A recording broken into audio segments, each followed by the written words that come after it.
My daughter blew out my candles. Told me to disappear. I sat there. The cake melted between us. Sugar and smoke filled the room. My throat closed. I pushed the plate away. Bitter rose in my chest. Like swallowing glass. The candles were still smoking. Thin gray lines reaching toward the ceiling. 68 years. Reduced to wishes I was not allowed to make. If you're watching this, subscribe and let me know where you're watching from. I am Helen Hale. I am 68 years old. I used to save lives. Now my daughter wants me gone. Serena stood in my living room that Tuesday morning. She held 2 suitcases. They were not mine. Her heels clicked against the hardwood. The floor Thomas and I had refinished 20 years ago. Each step echoed like a countdown. To what, I did not yet know. She told me I could not manage this house anymore. Her words came out rehearsed. Polished like stones in a tumbler. She said she and Oliver were moving in. They would renovate, then sell. My mouth went dry. Like cotton. Like dust. Serena had already found me a place. Month to month, she said. A serviced suite across town. She made it sound like a promotion. Like an upgrade to a better life. I watched her face as she spoke. The same face I had kissed goodnight for 18 years. Fed breakfast cereals. Bandaged scraped knees. Loved without conditions. When did I become inconvenient to her? I remember asking. Since Dad died, she replied. Her voice was sharp as broken glass. Serena works in public relations. She spins disasters into opportunities. Makes hurricanes sound like gentle rain. But that morning, she could not hide the calculation in her eyes. She placed a manila folder on the coffee table. The papers inside rustled like dead leaves. She wanted me to sign a vacancy form. Just a formality, she said. This house was no longer legally mine, she explained. She had used Thomas's power of attorney. The title had been transferred before probate. Everything was already decided. My hands shook. These same hands had held dying strangers in emergency rooms. Had pressed life back into failing hearts. Had delivered countless babies into the world. But nothing prepared me for watching my own child decide where I should disappear. The room felt smaller. The walls pressed closer. The air grew thick, like breathing through wet wool. Thomas had been careful with our papers. Obsessively careful. He was a forensic accountant who hunted down financial criminals. Every document had its place. Every folder was labeled and dated in his precise handwriting. I remembered him showing me our estate binder. 2 months before his heart stopped. We sat at this same coffee table. Morning light streamed through the windows. He explained the family trust. The letter of wishes. The careful language about respect and care and dignity. His voice had been gentle but firm. This will protect you, Helen, he had said. No matter what happens to me. But Serena painted a different picture now. A picture where I owned nothing. Where I had no rights. No voice. No choices left to make. She pressed cash into my palm. $200. The bills were crisp. New. As if she had stopped at the bank specifically for this transaction. I stared at the money. $200 for a lifetime of motherhood. For midnight fevers and school lunches. For dance recitals and college tuition. For believing in her when she did not believe in herself. I looked at the vacancy card she wanted me to sign. My signature would make her theft complete. Legal. Final. The pen felt heavy in my hand. Like holding a loaded gun. But I did not sign. Not yet. Something inside me whispered wait. The Lakeside Inn smelled like lemon cleaner and old regrets. Industrial carpet. Stale cigarettes from decades past. I sat on the narrow bed. Springs creaked beneath me like breaking bones. I counted the money again. $200. The same amount I used to spend on groceries for a week when Serena was small. My reflection stared back from the motel mirror. Gray hair that had once been auburn. Tired eyes that had once sparkled with purpose. Hands that had once steadied IV lines and calmed panicked patients. I looked like a woman who had given up, who had accepted defeat. But appearances can deceive. The wallpaper was peeling in the corner.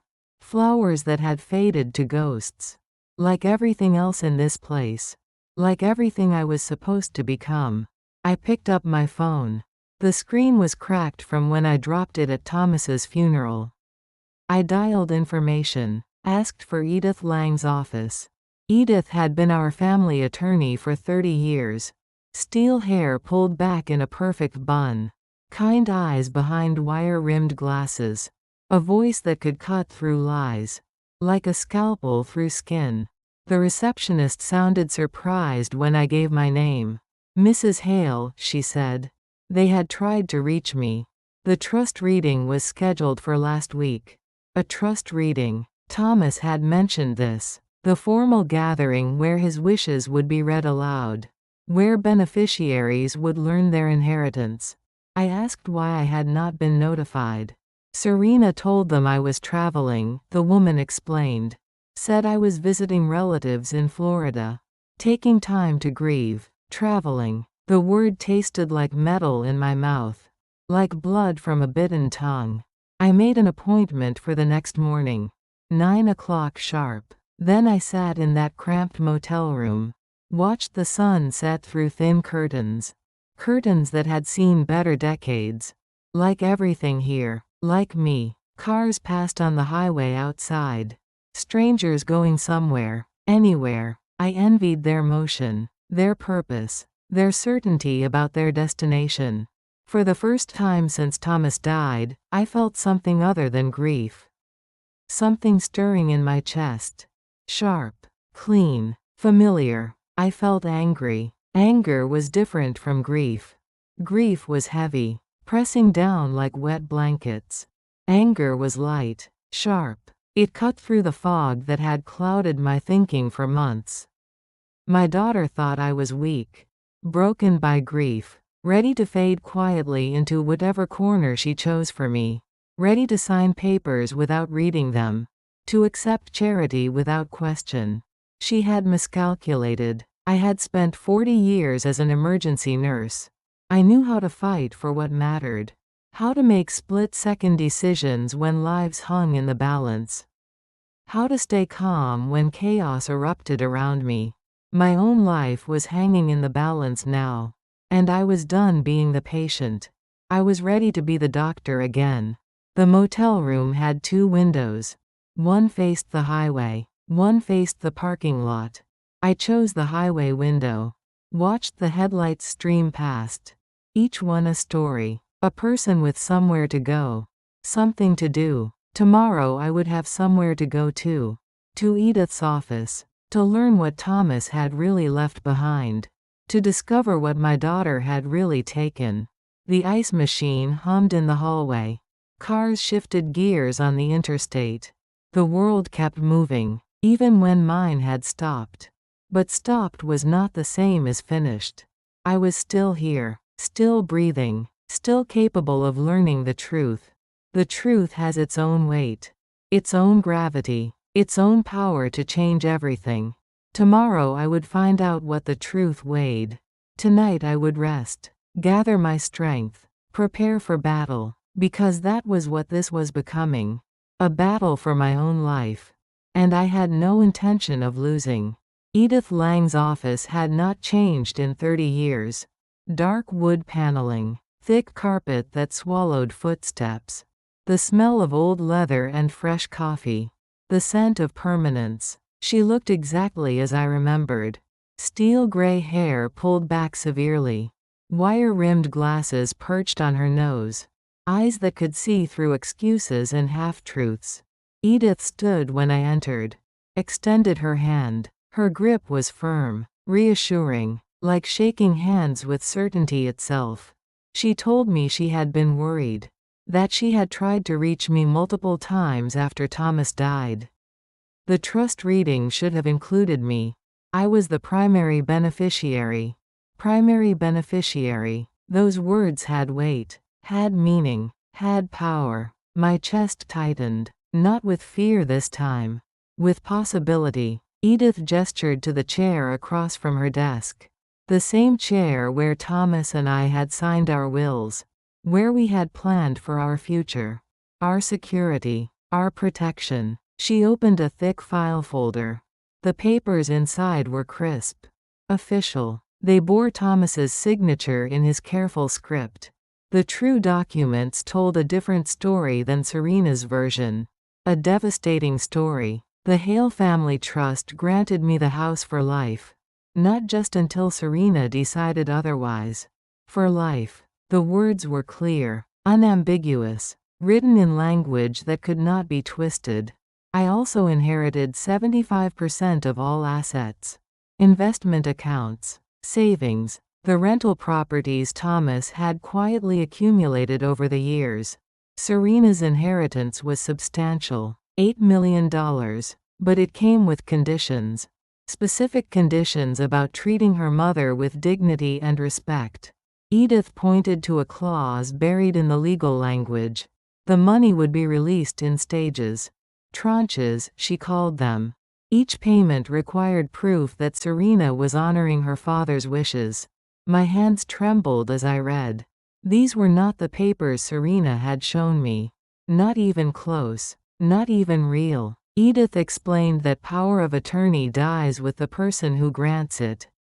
Thomas's death had terminated any authority Serena might have claimed. Using it afterward was fraud. Simple fraud. Clean and prosecutable. The room felt different now. Brighter. The walls had stopped pressing in. Air flowed freely, like breathing after being underwater. I asked Edith what we could do. We fight, she told me. And we would not fight alone. She picked up her phone. Dialed a number from memory. Asked for Detective Marco Ruiz from the Financial Crimes Unit. Explained the situation in careful, legal terms. Words that carried weight. Then she called a second number.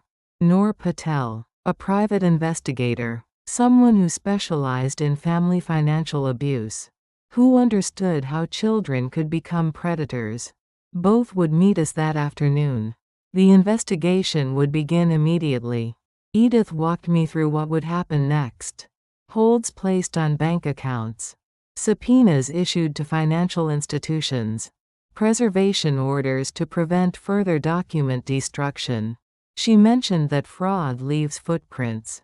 Digital traces. Timestamps on filings. Electronic signatures that could be analyzed. Lies that left evidence. I thought about Serena's confidence. Her certainty that everything was already settled. That I had no choice but to accept her version of events. She had been wrong about many things. But mostly, she had been wrong about me. At 3:41 that afternoon, my phone rang. The caller ID showed Serena's name. I let it ring twice before answering. Her voice was different, higher pitched, strained like a wire under tension. She told me there had been some kind of glitch. Bank accounts were frozen. Utility companies were asking questions. She asked if I had done something. If I had talked to someone. I told her I had sat in Edith Lang's office. That I had read the trust my husband actually signed. Not the fiction she had invented. The silence stretched between us. I could hear her breathing. Calculating. Planning her next move in a game that was already over. Then came the script. The performance I had expected. Grief over my confusion. Concern for my mental state. Worry about my ability to understand complex legal matters. I interrupted her recitation. Told her she had used a dead man's authority. To steal his life's work. That concern was not the right word for what she had done. Theft was the right word. Detective Ruiz moved quickly. His team worked like summer weather. Sudden, comprehensive, unavoidable. Within hours, they had documented a pattern. A timeline that revealed Serena's planning. Her coordination with Oliver. Her deliberate deception. Noor Patel was equally efficient. She traced the title transfer Serena had filed 19 hours after Thomas died, while his body was still at the funeral home, while I was still numb with grief, still believing in my daughter's love. Speed, Noor explained, was often a confession. Honest people did not work in the middle of the night. They did not rush to change ownership while families were still mourning. That evening, I sat in my motel room, watched the local news, listened to traffic on the highway. But everything felt different now. I was no longer a victim waiting for rescue. I was a woman with lawyers, with investigators, with documents that proved my daughter was a thief. The anger was still there, clean and sharp, but it was joined by something else now. Something that felt like justice beginning to unfold. My phone buzzed with a text message. From Serena. "We can fix this together," she had written. Family first. I stared at those words. Family first. As if family meant anything to someone who would steal from her grieving mother. I deleted the message without responding. Some conversations were over. Some relationships had ended the moment she told me to disappear. I was Helen Hale. I was 68 years old. I had saved lives for 40 years. Now I was going to save my own. The motel room felt smaller now. Not because the walls were closing in, but because I had grown larger, stronger, more substantial. I had lawyers now, investigators, evidence, power. Tomorrow the real work would begin. Tonight I would sleep better than I had in months. Detective Ruiz called it Operation Tesseract. A geometric term I did not understand. Something about folding dimensions until hidden edges aligned. But I understood the results. Within 48 hours, his team had mapped Serena's deception. Like a surgeon exposing cancer. Every fraudulent document, every forged signature, every midnight filing while I grieved. They discovered shell companies with names like Caring Transitions LLC and Family First Holdings. Accounts opened in my name without my knowledge. A fake lien recorded against my house to make it appear already encumbered. The forensic accountant was a quiet woman named Drive. Sarah Chen. She wore thick glasses and spoke in numbers. Her findings were devastating and precise. Serena had opened 17 different accounts using my personal information. She had applied for credit cards I never knew existed. She had even filed false tax returns claiming I was mentally incompetent. Each document bore timestamps, digital fingerprints, evidence of coordination between Serena and Oliver.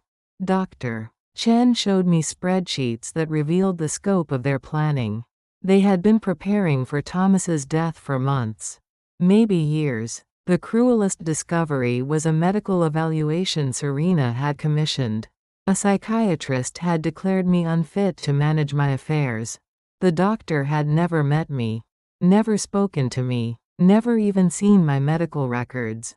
The evaluation was dated 3 days after Thomas died, while I was still planning his funeral, still choosing flowers for his casket. Noor Patel worked from a different angle. She traced the digital breadcrumbs Serena had left across the internet. Social media posts about caring for an aging parent. Articles shared about dementia and decline. Building a narrative. Creating a public story. To justify what she planned to do privately. Noor found emails between Serena and Oliver discussing my house. The renovations they wanted to make. The staging company they had already contacted. The real estate agent who would handle the sale. They had divided my possessions before Thomas was even buried. I read these emails in Edith's conference room.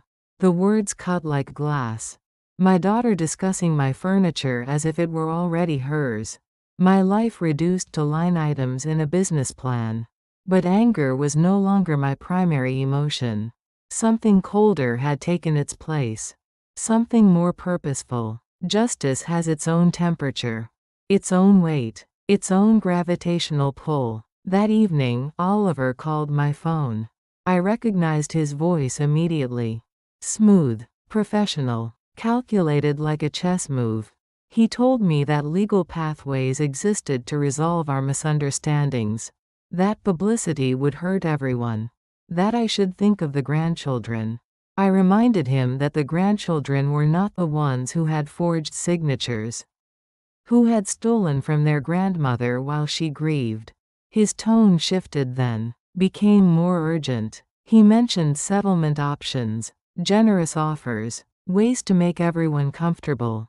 I told him I was already comfortable. In my own house, with my own lawyers, with my own investigators. The line went quiet for several seconds. Then he hung up without saying goodbye, nor drove me past my house the next afternoon. I had not seen it since that morning with the suitcases. The morning my life had changed forever. A staging company van sat in the driveway. Professional movers carried furniture I recognized. The dining room table where Serena had eaten her first solid food. The rocking chair where I had nursed her through fevers. Through the front window, I could see Serena measuring walls, planning changes, erasing 40 years of my life with a tape measure.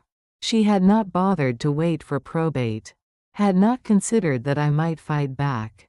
Had not imagined that her father might have protected me from exactly this scenario. Her arrogance would be her downfall.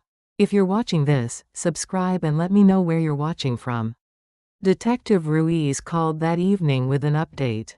The district attorney was interested in the case. Financial elder abuse was a priority crime. The evidence was overwhelming. Warrants would be issued within days. Arrests would follow quickly after that. He asked if I wanted to wear a recording device. If I would be willing to meet with Serena one final time. Let her incriminate herself with her own words. I thought about this carefully. The nurse in me wanted to avoid unnecessary pain. To find a gentler solution. A path that would not destroy what remained. But the mother in me was already dead. Had been murdered the morning she told me to disappear. I told Detective Ruiz yes. I would wear the wire. We arranged to meet at the Winter Garden, an upscale restaurant downtown. Glass walls and white tablecloths. The kind of place where Serena liked to be seen. The kind of place where she would feel confident, secure, likely to say things she would later regret. I called her that afternoon. Told her I wanted to discuss a reasonable solution. That perhaps we could find middle ground. She agreed immediately. Sounded relieved. Pleased that her difficult mother was finally being sensible. She had no idea that sensible was the last thing I planned to be. The wire was smaller than I had expected. A tiny device that clipped inside my blouse. Detective Ruiz tested it twice. The audio was crystal clear. I practiced walking with it, sitting with it, moving naturally while it recorded every sound. Tomorrow I would have dinner with my daughter. Would let her explain why stealing from me was actually kindness. Why fraud was just family business. Why betrayal was really love. And every word would be preserved forever. Evidence has its own kind of justice. Cold, permanent, unforgiving, just like the woman I was becoming.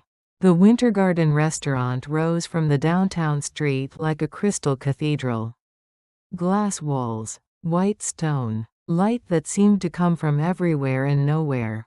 I arrived 15 minutes early. Chose a table where Detective Ruiz could see me. From his surveillance position, where the wire would pick up every word clearly. My hands were steady as I ordered tea.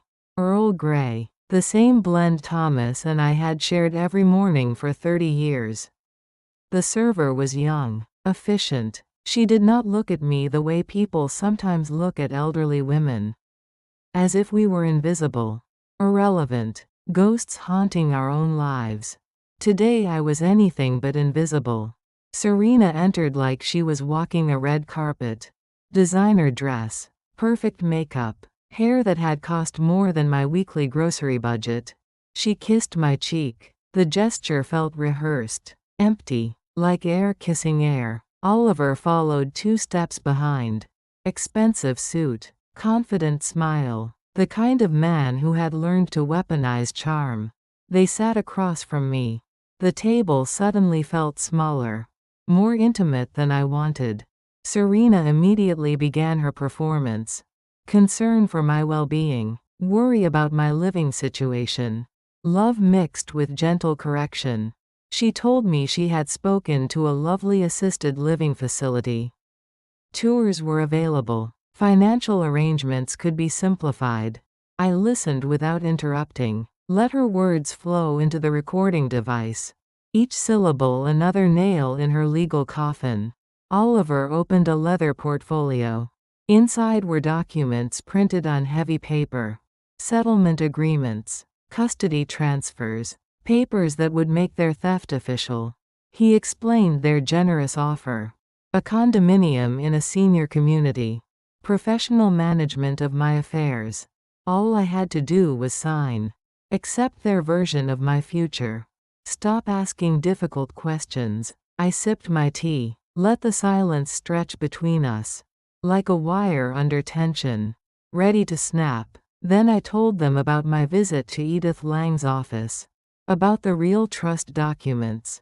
About the conditions Thomas had built into Serena's inheritance. Serena's smile flickered, just for a moment, like a light bulb about to burn out. She recovered quickly, told me that grief sometimes confused memories, that legal documents could be complicated, that I might be misunderstanding what I had read. I reached into my purse, withdrew the letter Edith had given me. The one bearing Thomas's law firm letterhead. The one that outlined every fraudulent action they had taken. I read aloud the list of their crimes.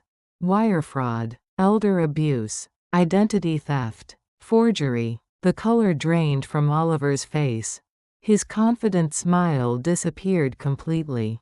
Serena tried a different approach. She reminded me of our history. The birthday parties, the Christmas mornings, the mother-daughter trips we had taken.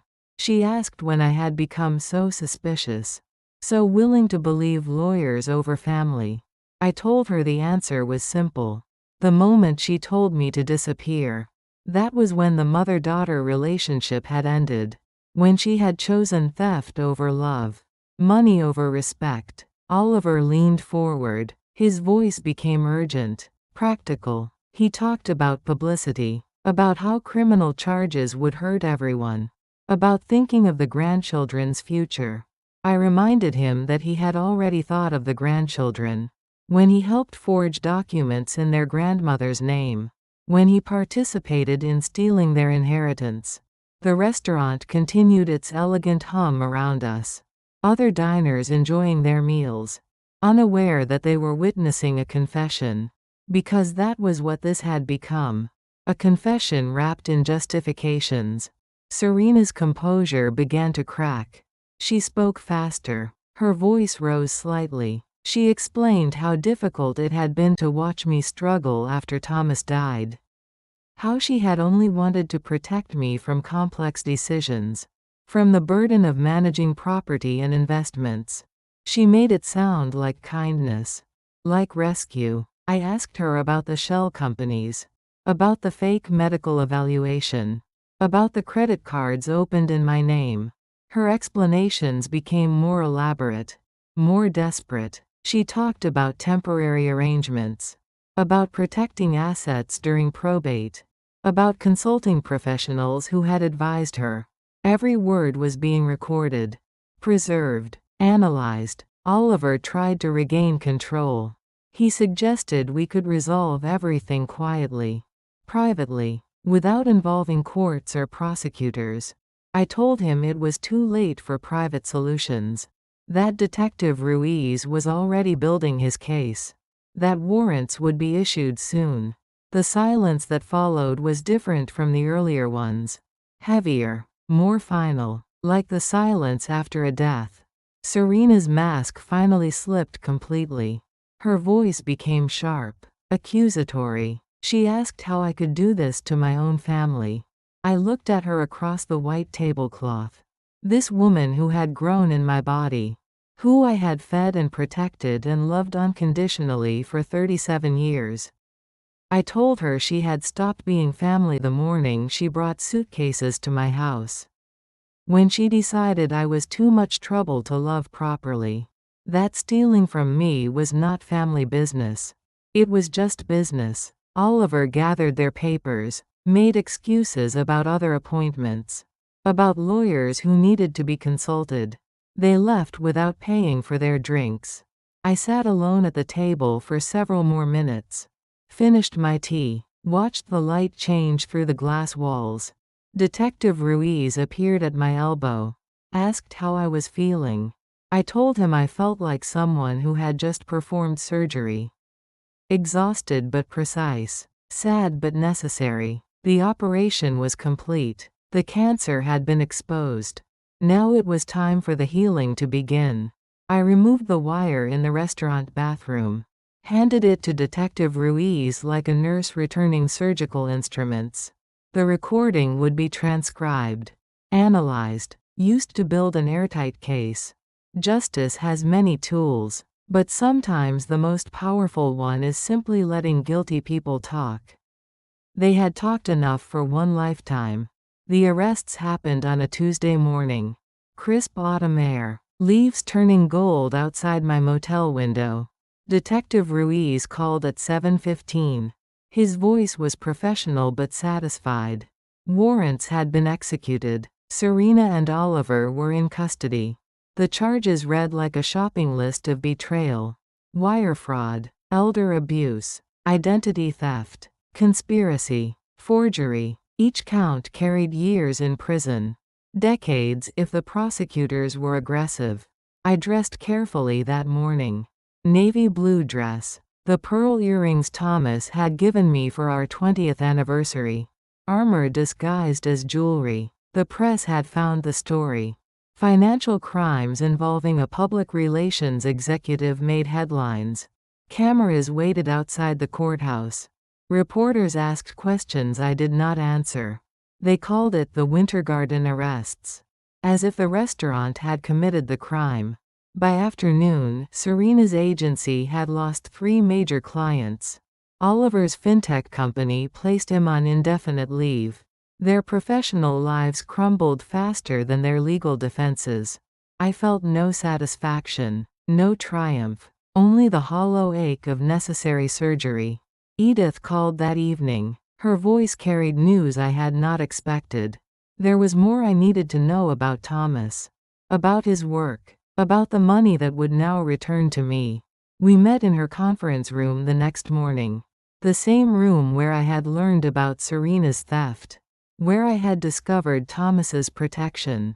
Edith placed a different folder on the table, thicker than the trust documents, heavier with secrets. She told me that Thomas's forensic accounting work had been more complex than I knew.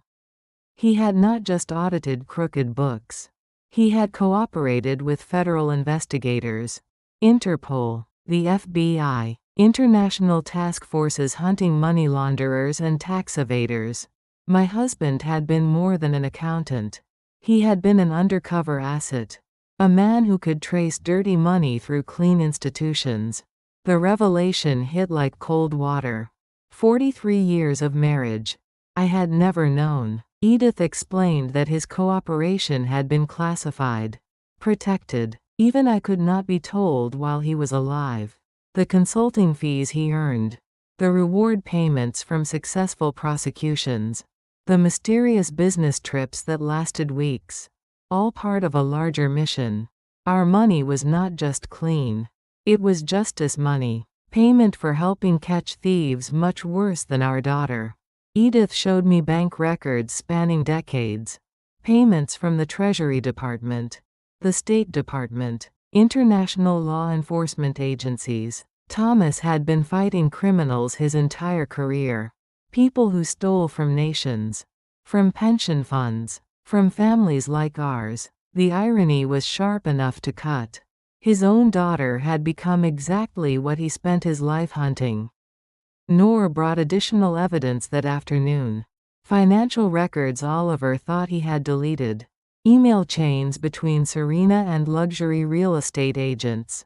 Shopping lists for items they planned to buy with stolen money. They had divided my life like vultures picking over carrion. My antique furniture, my jewelry, my investment accounts, my dignity, all itemized in spreadsheets with estimated values. But Noor had found something else. Something that made the betrayal complete. A video file on Oliver's laptop. Thomas, recorded 3 months before he died. Speaking directly to the camera in our living room.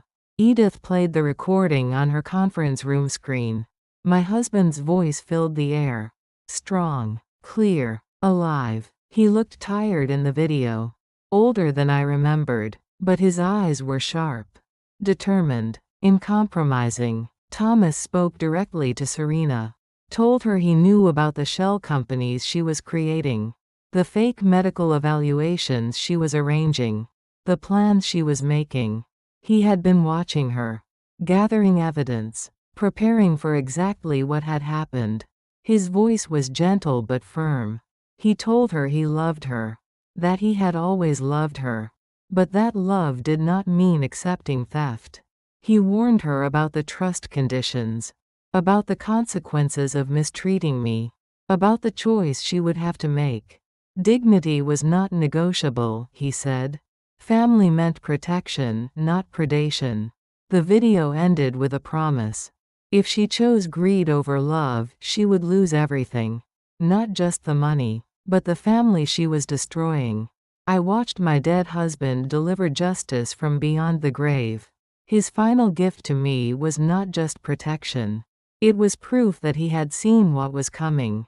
That he had tried to save us all. The recording would become evidence. Another nail in the legal coffin Serena was building for herself. But for me, it was something more precious. Proof that Thomas had known. Had cared. Had fought for me even when I could not fight for myself. I asked Edith to play it again. To let me hear his voice one more time. He sounded exactly as I remembered. Careful, thorough, absolutely certain about what mattered most. The press coverage intensified over the following weeks. Financial journalists dissected the case. Legal experts analyzed the charges. Social media debated family loyalty versus criminal behavior. Serena's friends began distancing themselves. Professional connections evaporated. Invitations stopped coming. Oliver's technology company terminated his contract. His stock options were revoked. His reputation became toxic overnight. Their arrests had consequences beyond prison sentences.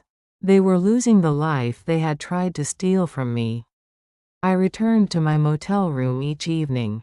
Watched the news coverage. Read the articles that called me a victim who had fought back.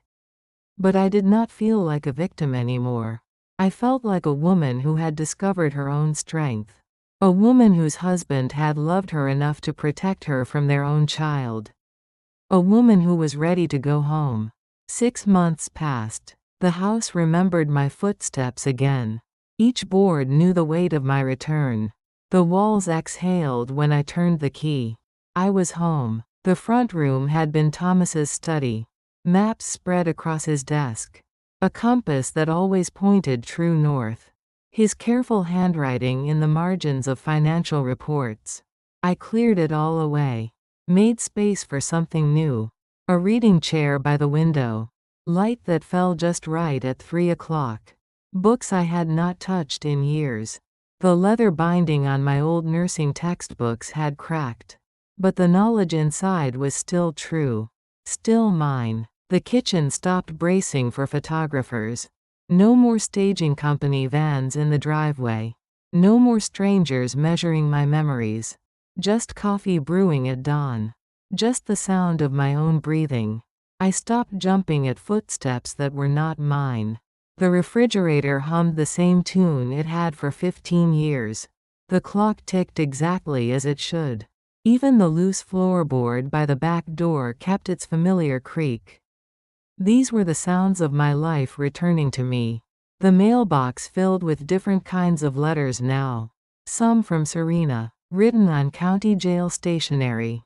Gray paper. Thin ink. The first letter was all apology. Grief had confused her judgment. Love had made her desperate. She had only wanted to protect me. I could see her sitting in her cell, writing words she thought I wanted to hear. The second letter blamed her lawyer.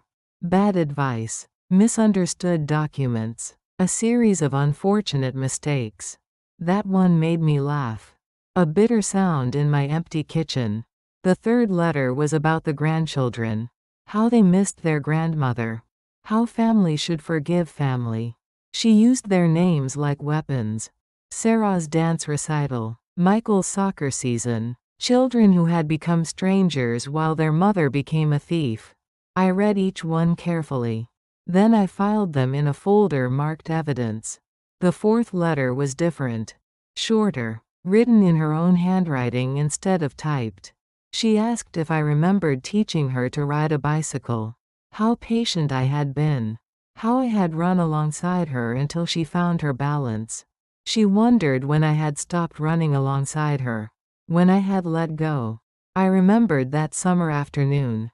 Her pink bicycle with the streamers. My hand on her back as she wobbled forward. The moment she realized she was riding alone. I had been so proud. I kept that letter. Put it in the drawer with Thomas's compass. Some questions do not need answers. I wrote back once. A single sentence on my own letterhead. Dignity still is not negotiable. I mailed it the next morning. No return address needed. The trial proceeded without drama. Oliver took a plea bargain. 5 years federal prison. Full restitution. His fintech company dissolved within weeks. Serena fought longer. Hired expensive lawyers with her remaining money. They painted pictures of confused grief. Desperate love. A daughter protecting her mother. The jury deliberated for 47 minutes. Guilty on all counts. 7 years in federal prison. Loss of all professional licenses. Permanent ban from financial services. I sat in the back row during sentencing. Watched my daughter's face as the judge spoke. She looked older, smaller, nothing like the woman who had brought suitcases to my house. She turned to look for me as they led her away. Our eyes met for 3 seconds. I did not wave goodbye. The courtroom emptied around me. Lawyers packing briefcases. Reporters rushing to file stories. Families of other defendants shuffling toward the exit. I sat alone in the wooden pew.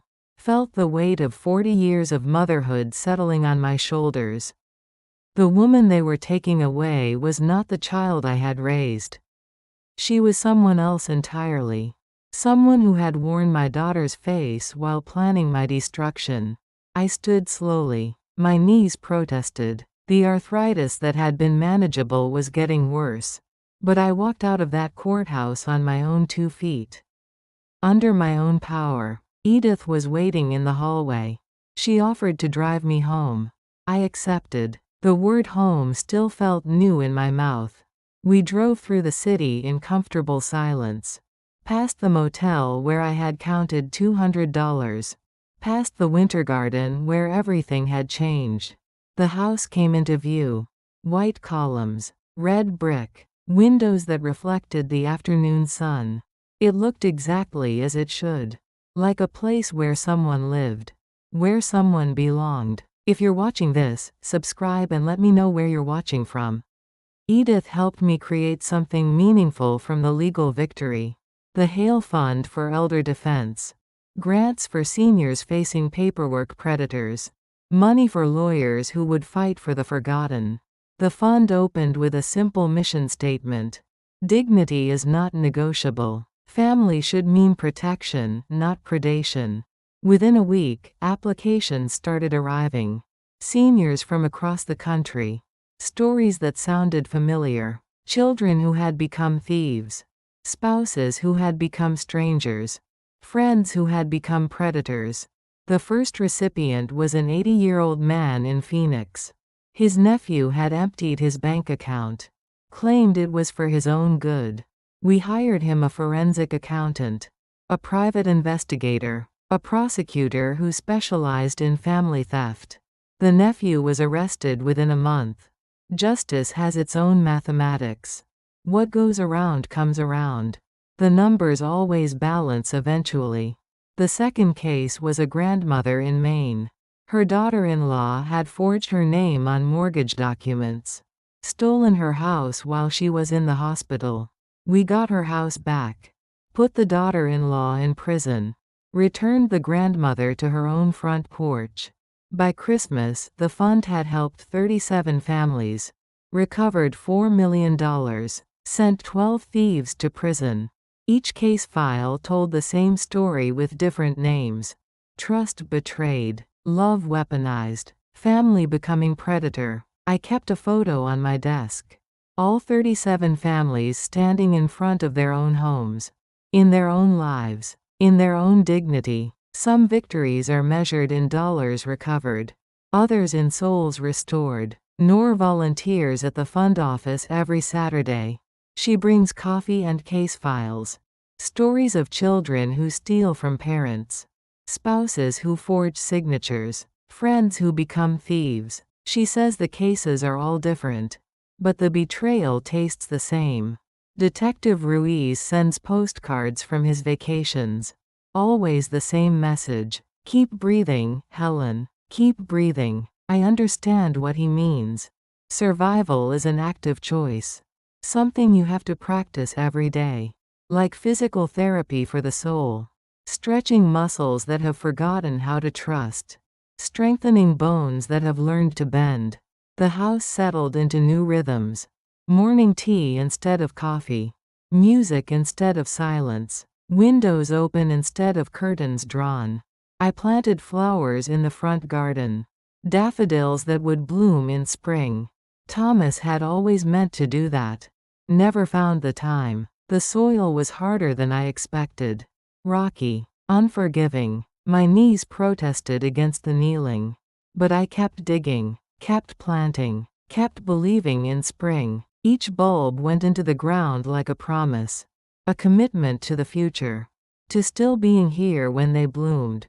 The neighbors began stopping by again. Mrs. Patterson from next door. The young couple with twin babies. People who had kept their distance during the legal troubles. They brought casseroles and curiosity. Wanted to know how I was managing. If I needed anything. I needed less than they imagined. More than they understood. Mrs. Patterson admitted she had been afraid to visit. Worried about saying the wrong thing. About making the pain worse. I told her that silence was often worse than awkward words. That isolation hurt more than clumsy comfort. She has come by every Tuesday since. We drink tea and talk about nothing important. Everything necessary. Her husband died 2 years ago. She understands the weight of empty houses. The echo of footsteps that belong to ghosts. The young couple next door brings their twins over sometimes. Sarah and Michael. Not my grandchildren, but children who know my name. They call me Grandma Helen. Play with blocks on my living room floor. Leave fingerprints on my coffee table. I do not mind the mess. Chaos has its own kind of music. At dusk I play Thomas's video letter. Not because I need proof anymore. Because I like the sound of his certainty. His voice fills the living room. Strong, clear, absolutely sure about what matters. He tells our daughter that dignity is not negotiable. That family means protection, not predation. He sounds exactly like the man I married. The man who chased financial criminals across international borders. Who never stopped believing in justice. I stand in the doorway while his voice plays. Tell the house we are not fading. We are staying put. The evening light slants through the windows Thomas cleaned every spring. The shadows fall where they always have. Nothing has changed except everything. Spring came early that year.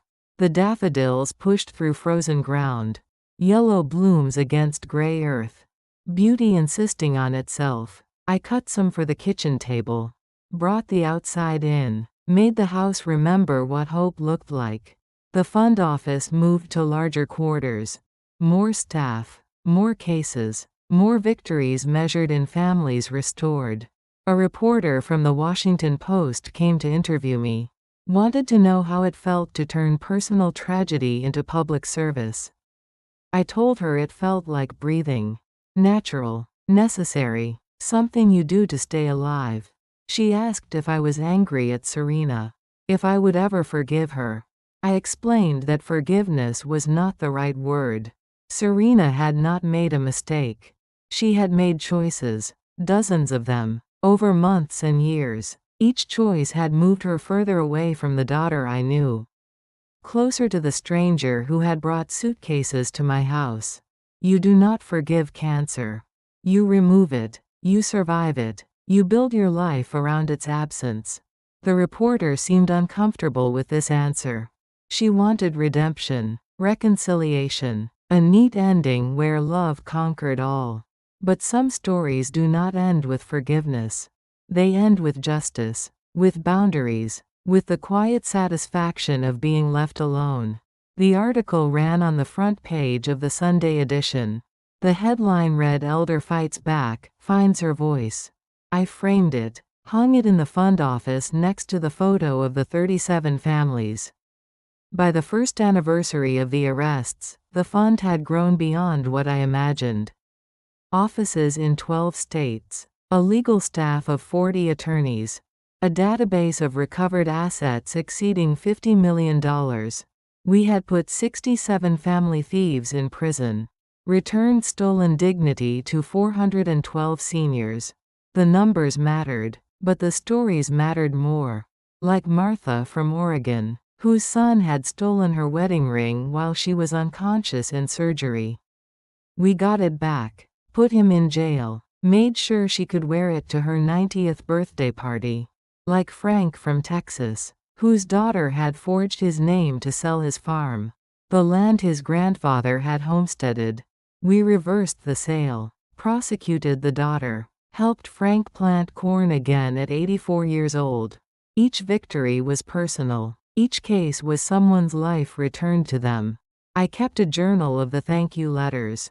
Handwritten notes from people who had been invisible, forgotten, written off. Now they were homeowners again, bank account holders again, human beings with dignity again. The phone rang less often now. No more calls from Serena. No more attempts at manipulation wrapped in concern. Prison has its own rhythm, its own rules about contact with the outside world. I had made my position clear in that single sentence. Dignity still is not negotiable. Some conversations end permanently. Some relationships cannot be repaired. This was both. The house breathed around me as I wrote thank you notes to donors, answered questions from new attorneys, reviewed case files from seniors who needed help. My purpose had found me again. Different from nursing, deeper in some ways. I was still saving lives, just from a different kind of emergency. The emergency of being erased, of being told you do not matter, of watching your own children become your predators. Thomas's compass still pointed true north from its place on my desk. But I had found my own direction now, toward justice, toward dignity, toward the voice I had almost lost. The daffodils came back the second spring, stronger than before, more numerous. I planted tulips beside them, red ones, bold ones, flowers that insisted on being noticed. The garden became a metaphor I did not intend. But metaphors have their own truth. Things that seem dead can come back to life. Beauty can push through frozen ground. Spring always returns to those who wait for it. 3 years passed. The fund helped over 1,000 families. We recovered $150 million in stolen assets. Put 137 thieves behind bars. Each case taught me something new about the mathematics of betrayal. How children calculate the worth of their parents. How love becomes ledger entries. How dignity gets priced by the square foot. But I also learned about the mathematics of recovery. How justice compounds over time. How one voice can become many. How standing up creates space for others to stand. The fund hired its first executive director, a former prosecutor named David Chen. Dr. Sarah Chen's younger brother. He understood financial crime from both sides. The investigating side and the prosecuting side. David brought energy I no longer had. Vision that reached beyond my experience. Plans for expansion. Technology. Systems that could help seniors before the theft began. I stepped back gradually. From daily operations to weekly consultations. From weekly consultations to monthly advisory meetings.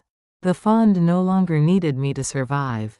That felt like success. Like watching a child learn to ride without training wheels. The house settled deeper into its rhythms. Morning tea at sunrise. Evening walks around the neighborhood. Books that had been waiting decades to be read. I learned to cook for one without feeling lonely. To eat dinner at 5:30 without apologizing. To watch television programs Thomas would have hated. The freedom felt strange at first. Like wearing clothes that were too loose. But I grew into it. Found my size in solitude. Mrs. Patterson and I started a book club. Just the two of us at first. Then the young mother from down the street joined. Then her sister. By winter, we were 8 women meeting in my living room every Thursday. Reading novels about women who found their voices late in life.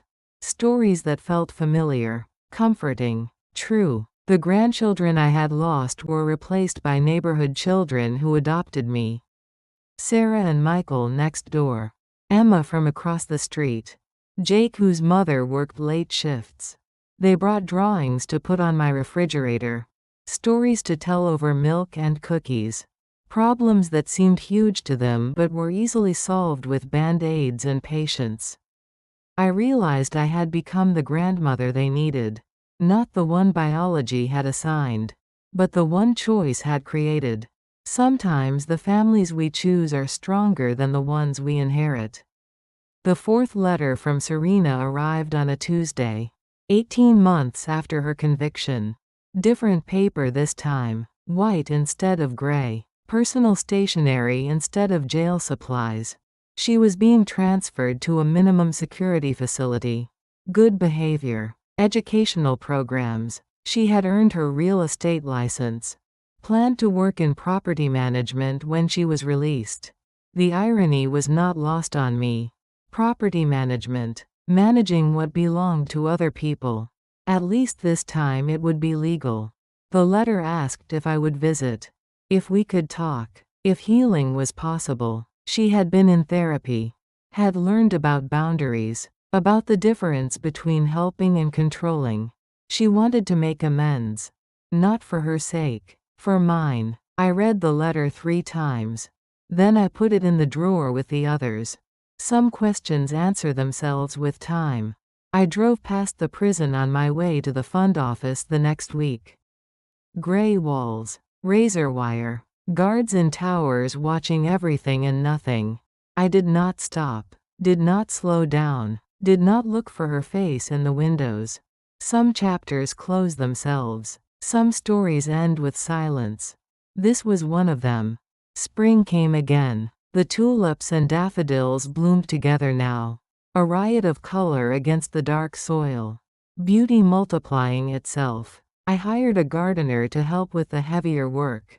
A young man named Carlos. He spoke little English but understood flowers perfectly. We communicated in gestures and smiles. In the universal language of making things grow. Carlos planted roses along the back fence. Climbing varieties that would cover the chain link. Turn boundaries into beauty. I watched him work from my kitchen window. Careful hands placing roots in soil. The same care I had used placing IV lines in failing veins. The same gentleness Thomas had used organizing financial documents. The same precision Detective Ruiz had used building cases against thieves. All of us gardeners in our own ways. planting what we hoped would grow.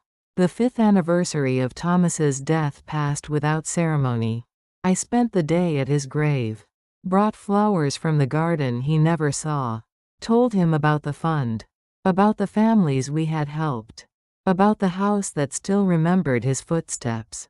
The stone was simple. Thomas Alexander Hale, beloved husband, forensic accountant, fighter of financial crimes. He would have been proud of what grew from his protection. The justice that bloomed from his careful planning. I stayed until sunset, watched the shadows lengthen across the cemetery. All these people who had been loved, who had mattered to someone, who had left something behind when they went. Thomas had left me the tools to save myself, to save others. That felt like enough, more than enough. I am Helen Hale. I am 72 years old now. I used to save other people's lives. Now I have learned to save my own. And in saving myself, I discovered how to save others. The house pulses around me, steady as a heartbeat, strong as the woman who owns it. I am done being temporary in my own life. Done being convenient to other people's plans. The compass on Thomas's desk still points true north. But I have found my own direction now. Forward, always forward, into whatever comes next. The fund operates in 15 states now. Has helped over 2,000 families. Recovered $300 million in stolen assets. Put over 200 family thieves in prison. David Chen runs it with efficiency I never could have managed. But the mission remains the same.